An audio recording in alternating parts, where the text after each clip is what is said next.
Sorry for the short video earlier. I was just kind of pissed. I kind of had my whole day set up that I was going to go down there and meet up at the Express Lab. The Express Lab runs from 9 to 5, and so you go in there and you're like, hey, my name is Graham Hill. I'm just here for the COVID-19 retest. And then you go straight in, and I thought, well, I'll just get there, you know, at 8:45 or so, kind of be the first one in. So we did that, and they do the lovely swab. I meant to point something out, though, about that swab. See, I mentioned in an earlier video that I had the flu in 2016 and 2018. What I didn't mention about that, I don't think, without going back and watching, is that when I had the flu in 2016 and 2018, I had a nose full of snot.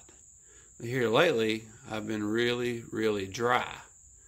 So when that bad boy goes in there, it feels like a Q-tip, and except cotton on the end of it. It's got like a Scotch-Brite thing. You body shop guys and scuff pads, or if you wash dishes, you got that Brillo pad or whatever it is, steel wool pad that you use.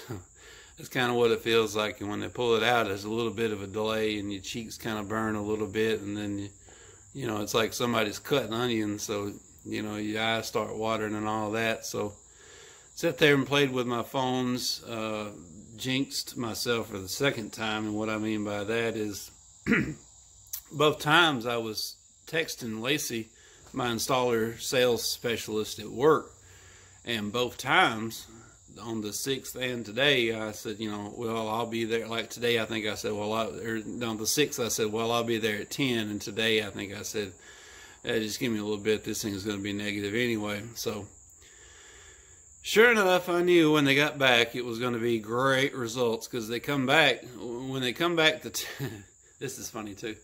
I hate to pick on Cody, because the first test was the funniest.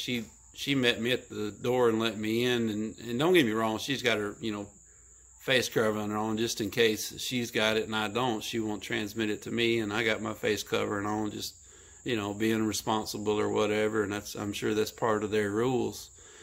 So, you know, you go into the doctor's office and you do the interview or whatever, and they're like, all right, we'll send the nurse in, and the nurse in and comes, does the vitals and does the blood pressure. Blood pressure was a little high, and then they leave, and they're like, so, you know, lab technician will be in pretty soon. So the lab comes in. The lab's pretty dressed up. They got everything on. They got the mask. They got the face shield. They got the gloves on. I think she had a hairnet on. They got the, I don't know what it's called, but when you wear scrubs, there's like this protective thing you can put over the scrubs, and it's, you know how like when you go to the airport bathroom or like a really nice restaurant bathroom, they have these little butt jackets that you can put over the seat. Like apparently they make those for scrubs. So, you know, they're ready to go. They got everything but an AK-47 on them. They're in defense mode. Well, comes in and does the thing.